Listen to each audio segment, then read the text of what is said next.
오늘은 평화통일 주일입니다. 2013년 WCC 제10차 부산총회에서 제정된 이 평화통일 주일은 세계 교회와 함께 이 한반도의 평화를 위해 기도하는 주일입니다. 한반도는 참 아픔이 많은 땅입니다.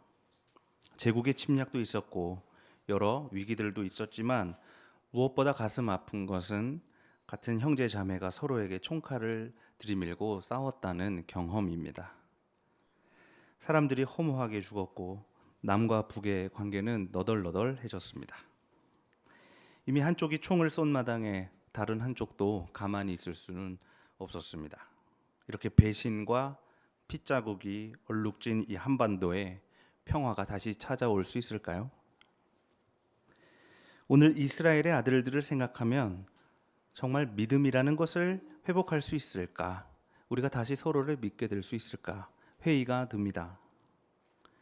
형들이 질투심에 막내 동생을 팔아버렸기 때문입니다. 이스라엘에게는 11명의 아들들이 있었는데 그는 그 중에서 11번째 아들 막둥이 요셉을 가장 좋아했습니다. 요셉은 형들의 허물을 아버지께 일러 바치는 동생이었다고 성경에 나와 있습니다. 참 눈치가 없는 동생입니다. 아버지가 자기를 특별히 좋아하는 것도 모자라서 계속 형들의 이 허물을 일러 바치면 얼마나 형들이 더 싫어하겠어요. 또 요셉은 꿈으로 점을 치는 무당이었는데 이 꿈에서 형들이 나에게 절을 했다면서 굳이 하지 않아도 될 말을 또 굳이 형들한테 가서 말을 합니다. 참 눈치가 없습니다. 너무 오냐오냐 자랐는지 형들에게 눈치가 없습니다. 하루는 형들이 요셉을 죽이기 위해서 음모를 꾸몄습니다. 아무리 미워도 그렇지 동생을 죽인다니 너무 끔찍합니다. 첫째 형 르우벤이 동생들의 광기를 말려봅니다. 우리 죽이지만은 말자. 형들은 일단 요셉을 그래서 깊은 구덩이에 넣어서 가뒀습니다. 요셉을 죽이기에는 양심에 찔렸고 또 그렇다고 요셉을 그냥 보내주자니 요셉이 미워 죽겠습니다.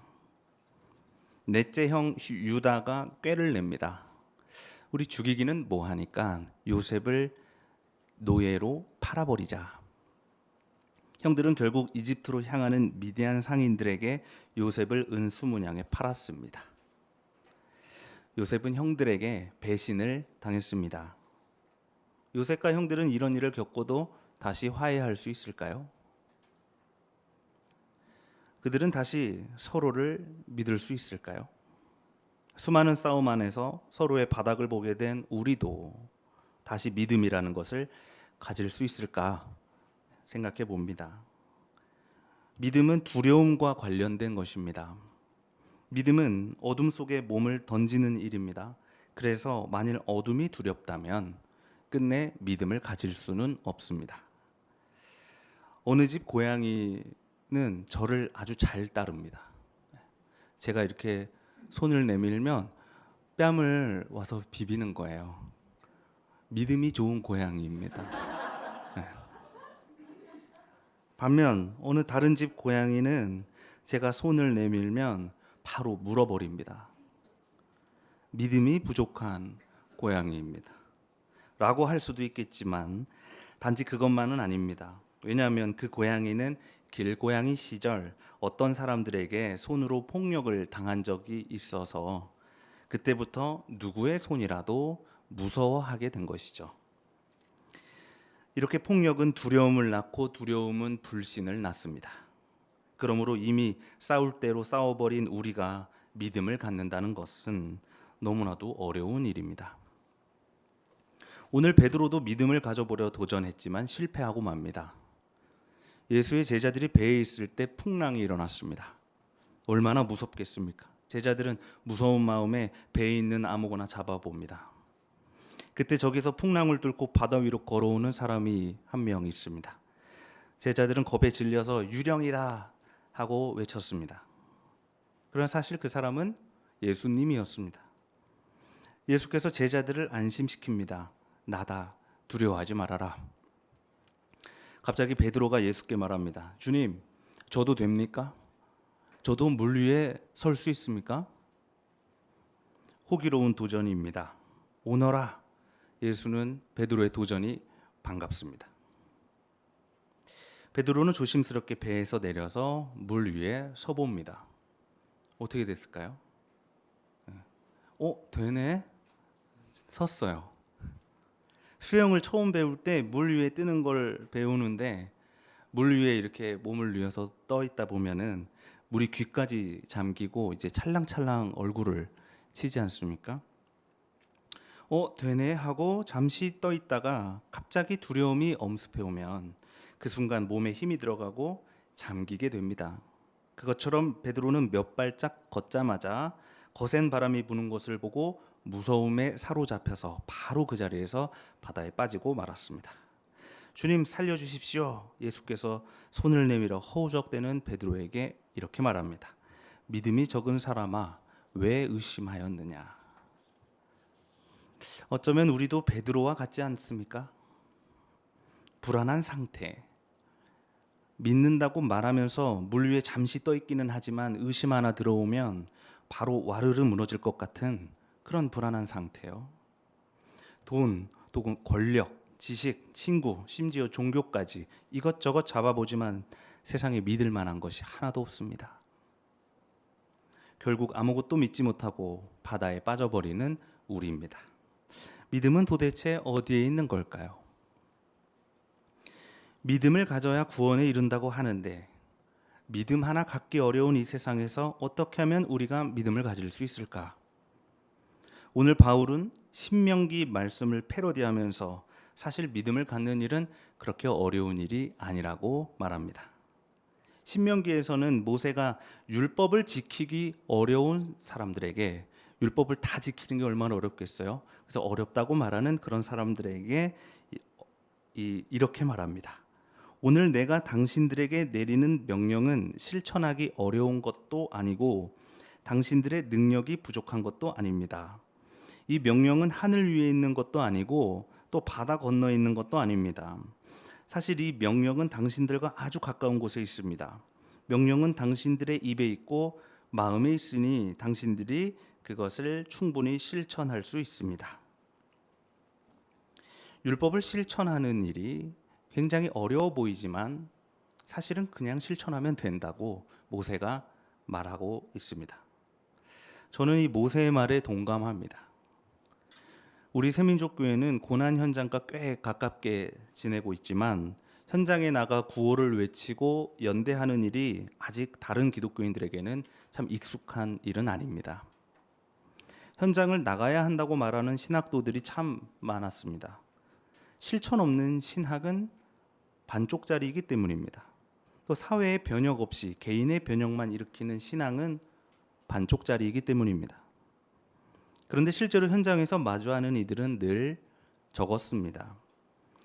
저는 그런 사람들에게 어떻게 하면 현장에 나갈 수 있냐는 질문을 참 많이 받습니다.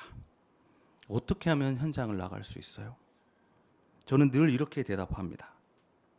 걸어서. 서울에 대중교통이 잘 돼 있습니다. 그래서 어디든 갈 수 있습니다. 무엇이 당신의 실천을 막고 있는지는 잘 모르겠지만 하나님의 명령과 실천할 수 있는 용기는 이미 당신 안에 있으니 그냥 한번 해보라는 말입니다. 마찬가지로 바울이 오늘 이렇게 말합니다. 믿음은 어디에 있습니까? 믿음이 하늘에 있습니까? 아닙니다. 그리스도는 하늘에서 이 땅으로 내려오셨습니다. 그럼 믿음이 지옥에 있습니까? 아닙니다. 그리스도께서는 죽음에서 부활하셨습니다. 사실 믿음은 여러분 아주 가까이에 있습니다. 믿음은 여러분 입에 있고 여러분 마음 안에 있습니다. 그러므로 누구든지 사람은 마음으로 믿어서 의에 이르고 입으로 고백해서 구원에 이르게 됩니다. 교회는 예수를 믿는다고 말만 하면 구원을 받는다고 장사를 하기도 했습니다. 마치 세상의 이치를 모두 알듯이 예수를 믿는다고 입으로 고백만 하라고 했습니다. 예수님 믿으세요? 구원받았습니다. 네, 예수님 믿으세요? 네, 한 2분 정도 구원받았습니다. 얼마나 쉽습니까? 믿음을 그렇게 가볍게 생각했던 사람들은 요셉에게 가해졌던 형들의 폭력을 그냥 덮어버리기도 했습니다. 그러나 그 누구도 누군가의 삶을 쑥대밭으로 만들어버린 폭력을 쉽게 덮을 수는 없는 법입니다. 믿음은 그렇게 모든 것을 퉁쳐버릴 수 있는 싸구려 은총이 아닙니다. 우리는 로마서를 읽을 때 이 믿음을 설명하는 바울의 맥락을 자세히 봐야 합니다. 바울은 다름이 아니라 이방인들을 향한 차별을 없애기 위해서 믿음을 말했습니다. 유대 사람이나 그리스 사람이나 차별이 없습니다. 모든 사람에게 똑같이 주님이 되어주시고 그를 부르는 모든 사람에게 풍성한 은혜를 내려주십니다. 그러므로 주님의 이름을 부르는 사람은 누구든지, 그 사람이 그리스 사람이든지 그 사람이 유대 사람이든지 그는 구원을 얻을 것입니다. 바울은 지금 우리에게 그리스 사람을 믿으라고 말하는 것이 아닙니다. 또 로마 사람을 믿으라고 말하는 것도 아닙니다. 바울은 그리스 사람이든지 로마 사람이든지 그들을 똑같이 만들고 그에게 나와 똑같은 풍성한 은혜를 부어주시는 주님을 믿으라고 말하는 것입니다. 그러므로 믿음은 불가능한 일이 아닙니다. 하나님은 우리에게 불가능한 일을 하라고 하지 않습니다. 하나님께서 저 높은 하늘에 계시지 않으시고 우리 안에 성령으로 이미 충만하듯이 믿음은 저 하늘이 아니라 여러분 마음 안에 있습니다. 그러니 사실 여러분이 믿기만 하면 되는 일입니다. 주님을 믿기만 하면 우리는 그 누구와도 화해를 이룰 수 있습니다. 남자도 만드시고 여자도 만드시고 성소수자도 만드신 하나님, 북한 사람과 남한 사람, 아시아 사람과 아프리카 사람들에게 똑같은 은혜를 부어주시는 이 하나님을 믿기만 한다면 우리는 두려움 없이 이 세계에 너무나도 만연한 풍랑, 차별과 폭력, 그리고 전쟁까지도 멈출 수 있으리라 믿습니다. 그러므로 우리는 이 세상에게 더욱더 이렇게 선포해야 하겠습니다. 나는 이 믿음을 가지고 당신을 대하니 당신도 이 믿음을 가지고 나를 대하시오.